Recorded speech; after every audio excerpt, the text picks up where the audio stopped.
Depuis lundi de la semaine dernière, on occupe l'entrée de l'incinérateur d'Ivry.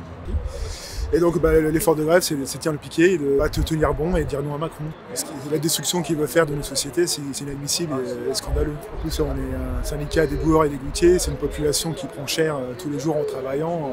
Et faire bosser jusqu'à 64 ans, c'est de la démence. Soyons sérieux sur la chose, et boueur à 60 ans, c'est juste pas possible. Alors ajoutez-y 62 ou 64 ans.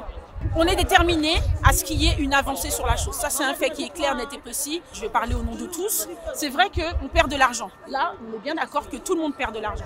Mais moi, je préfère perdre de l'argent aujourd'hui, active, que de ne pas pouvoir à la retraite. Parce que la retraite, je considère que de m'être acquitté de mon nombre de trimestres, ça doit me suffire pour vivre et non survivre. Dans notre métier, on ne peut pas aller 2 ans de plus, c'est impossible. Une éboueur, il faut qu'il reste 64, 65 ans derrière une peine. C'est impossible. Soit eux, ils ne connaissent pas notre travail, là. Il faut qu'ils viennent travailler avec nous et pendant un certain temps, ils vont comprendre c'est quoi la célébrité, c'est quoi ces pénibilités.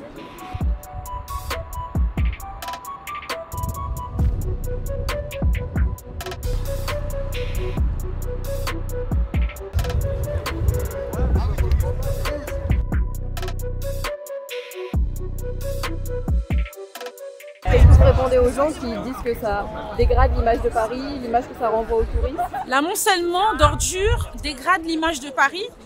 Qu'en est-il de celle du peuple qui crie haut et fort, sang et eau, qu'il y a un malaise, que ça ne va pas, qu'on a faim, que c'est dur, en dehors du fait que certains militent, enfin comme moi, certains ne militent pas uniquement pour eux. Si nous, on a déjà du mal pour nos enfants, qu'est-ce que ça va être?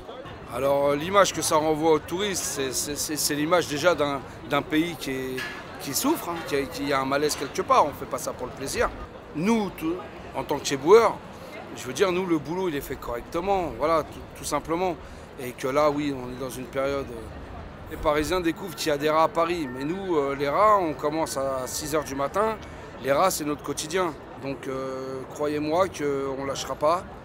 Et jusqu'au retrait, on sera là. C'est qu'aujourd'hui, on parle des politiciens qui sont complètement déconnectés de la situation. Ils parlent pour nous, ils gèrent notre vie pour nous. Voilà, aujourd'hui, on invite à ces politiciens, voilà, on veut un dialogue social, donc on invite à ces politiciens de venir dans les usines d'incinération, de voir comment on travaille et essayer d'examiner la situation en bon uniforme et de ne pas parler pour nous au Sénat, à l'Assemblée nationale, de dire voilà, d'un claquement de main, de pousser la retraite à 64 ans, à 66 ans. Voilà, c'est qu'aujourd'hui, la démocratie, je ne sais plus si elle existe. On est là, même si Macron ne